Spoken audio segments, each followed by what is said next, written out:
Fala galera, vocês viram o Derby Paulista? Vocês sabem como realmente foi o jogo?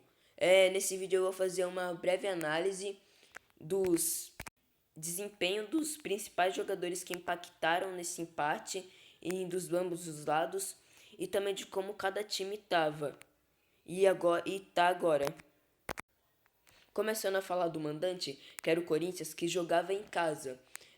Tiveram duas expulsões, estavam jogando com dois jogadores a menos. Então eles abaixaram bastante o bloco para conseguir se defender melhor. Esse tava vindo de 9 vitórias sem vencer, 9 jogos sem vencer. Aí também venceu uma vez, né, por 2-0 na estreia da Libertadores. Então, eles estavam vindo. E esse jogo soou mais como uma vitória do que um empate ou uma derrota, como foi pro Palmeiras.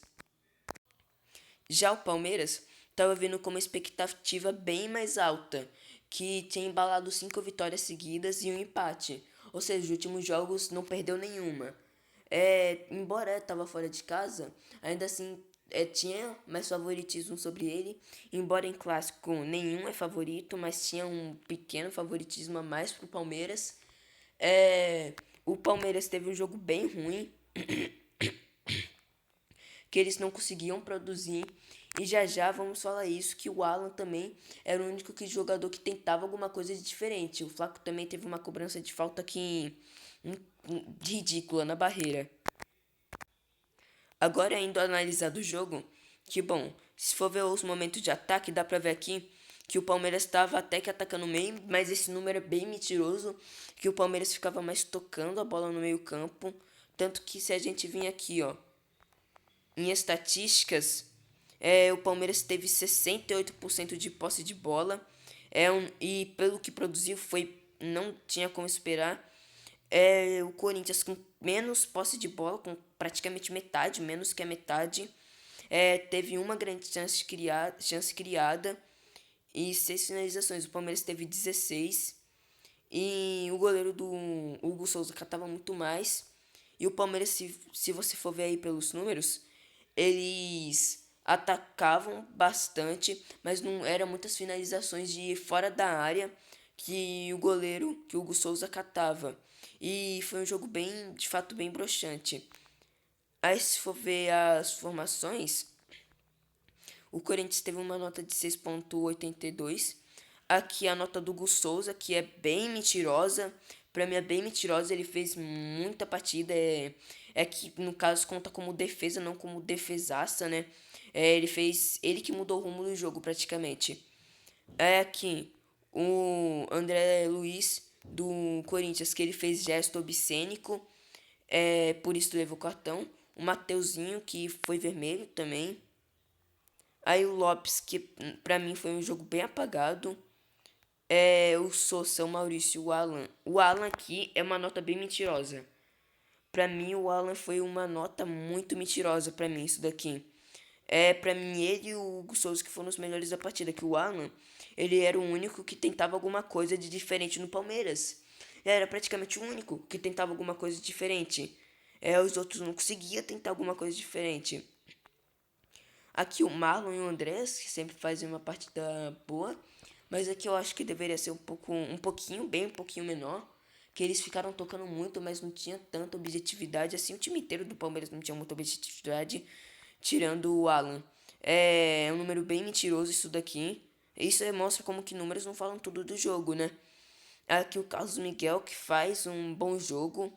Faz de fato os goleiros fizeram uma ótima partida, os dois.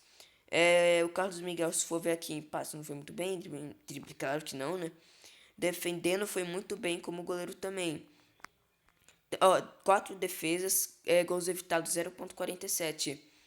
Aí ele teve muitas saídas bem certas também.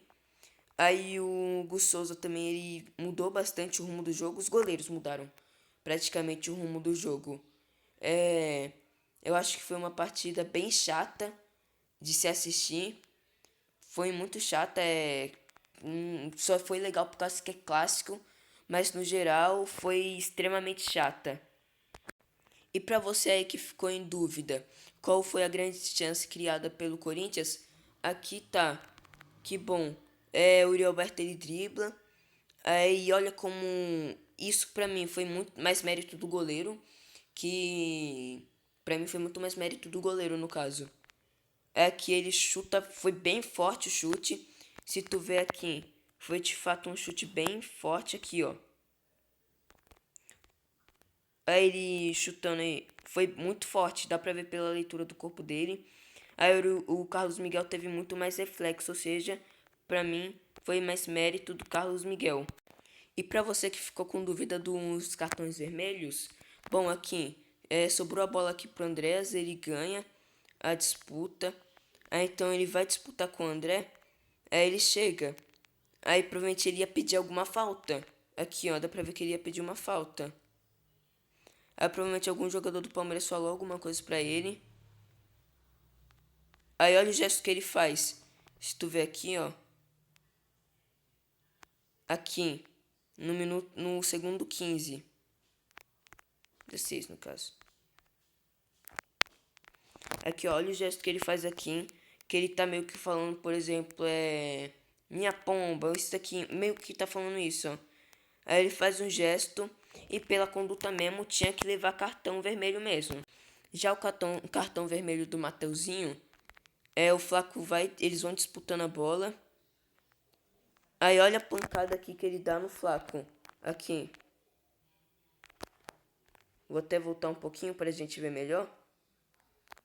Aqui. Não, pera. Aqui, exatamente aqui. Aí ele dá meio que uma pancada no Flaco. Na disputa. Aqui, ó. Ó, aqui dá pra ver melhor. Ele vai, o Flaco ganha.